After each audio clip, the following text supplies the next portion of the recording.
Well, thank you, Madam Chairwoman. How nice to see you in that chair.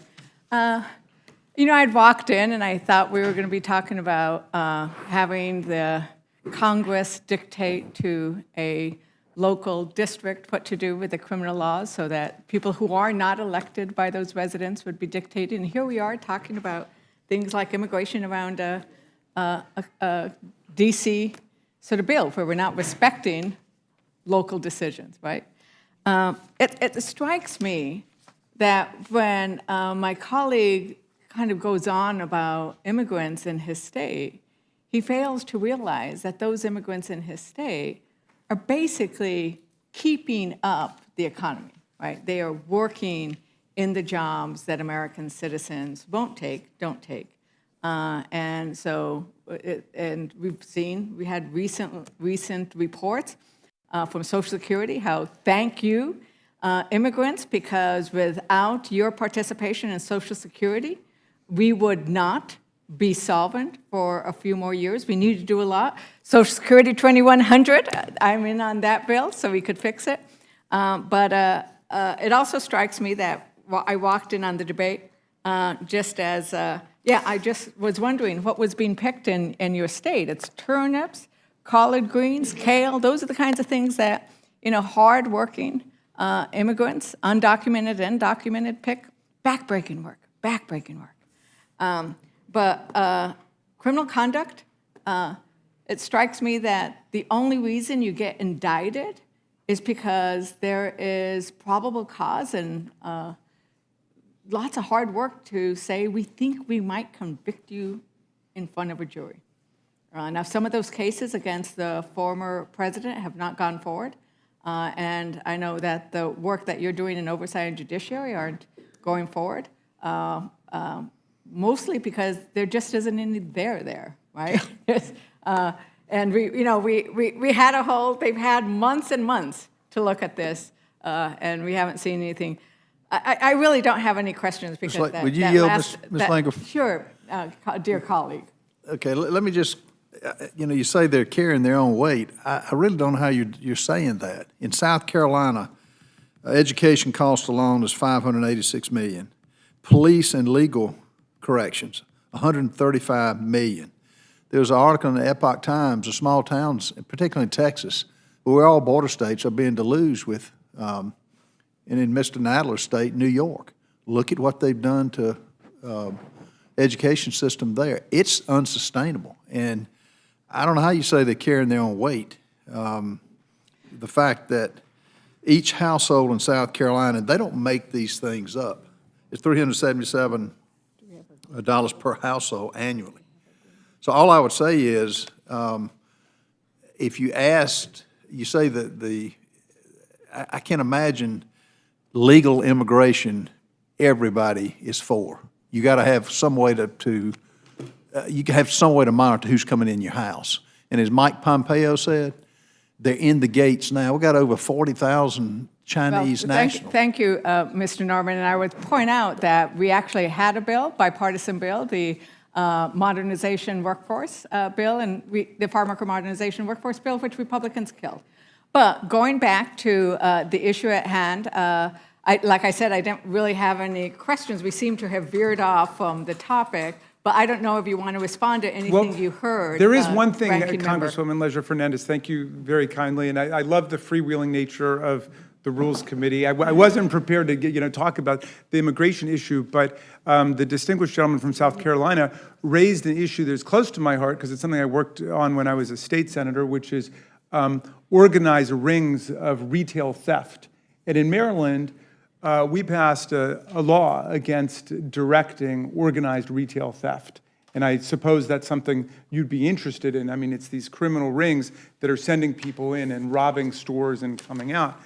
I don't know if the gentleman is aware that that's precisely the kind of legislation that would be invalidated by the bill before you. The District of Columbia Council just passed that and created new criminal sentences under it. There's nothing in this legislation that deals with that particular offense, but that's something that has come up and that's, been something we've been troubled by in Maryland, and I'm sure other states. You want to have the local government being able to respond to those things.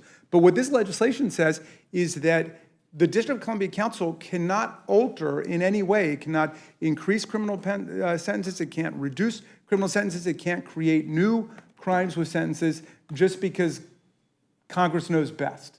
And that seems dubious to me, and it seems like a massive intervention with home rule and a real diss to the people of Washington who've been going through the process of responding to these kinds of criminal events. So I just thought you should know about that. There are jurisdictions that are taking action on precisely the problem that you identified. Please, by all means. I yield you time, Mr. Norman. Thank you. Yeah.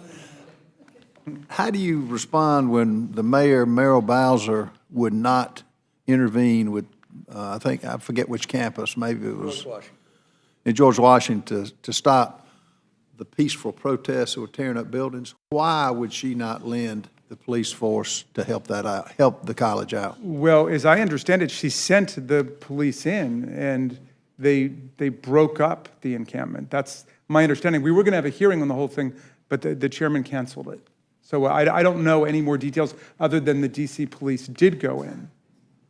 It was after 14 days, and only after we were going to hold a hearing and make her have to answer questions to the American people as to why they weren't adhering to the request of the university president. The George Washington University president requested that the police go in and remove the encampments. These were peaceful protests, but they were trespassing. They were intimidating Jewish students, and 20+% of the student population at George Washington is Jewish. And they were begging for help from the police department, and they didn't until the morning of the hearing. They finally cleared it out, which the hearing was going to be 100% about why Washington hadn't cleared that encampment out. And that's why the hearing was canceled. But I would be curious as to what the ranking member's position. Did you support? I thought the hearing was about anti-Semitism too, No, which is why I it- was so it was- the disappointed. hearing- I didn't think it was just about that one event. Well, that's why I was so disappointed that you canceled it. What did you support?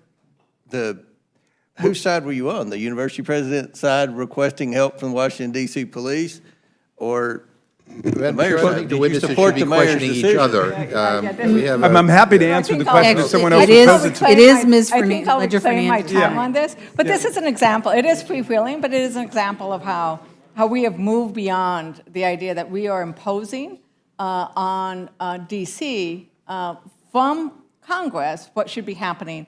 And I think it's up to the local voters. Yes. Do they want to continue electing council members and a mayor who are pursuing these policies? And in that That's up to them, specific isn't it? case, there are, I think, something like 5,000 or 6,000 college and university campuses across the country, and they and their security forces have relationships with the local governments and the county governments and the state governments. They can't be micromanaged by the U.S. Congress. We're the federal legislature, and we're supposed to be engaged in federal lawmaking. So if there was a request from a campus to the D.C. police and to the mayor, and they engaged in a process that at first didn't give the university exactly what it wanted, and then it did end up doing it, I'd be happy to look at it, but that's how local government works, right? And does the Congress really want to be superintending the relationship between every college and university in all of our districts and the local and state governments? I don't think so. And to get back to the matter at hand, that's precisely the fatal flaw with this legislation, which is it says for all time, we're going to freeze criminal sentencing legislation in the District of Columbia at what it is. I don't know whether that was deliberate or not, but that's what their legislation says. They're going to make it impossible for the D.C. Council to do what it just did, which is to create new crimes like the crime of organized retail theft conspiracy rings.